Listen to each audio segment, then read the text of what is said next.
How to unarchive a chat in Wire Messenger. Hello everyone, welcome back to another video from Wake&Tech.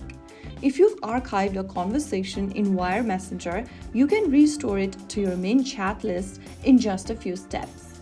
First of all, launch open the Wire Messenger application on your device, and once you are logged in, go to your Conversations tab. Once you're in the Conversation tab, go to the bottom and you'll see an Archive option. Tap on it, and all the conversations that you've archived will be listed.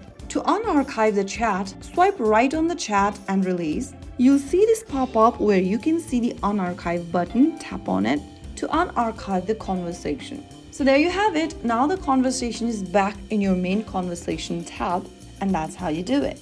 If you found the video helpful, don't forget to like, share, and subscribe to our channel.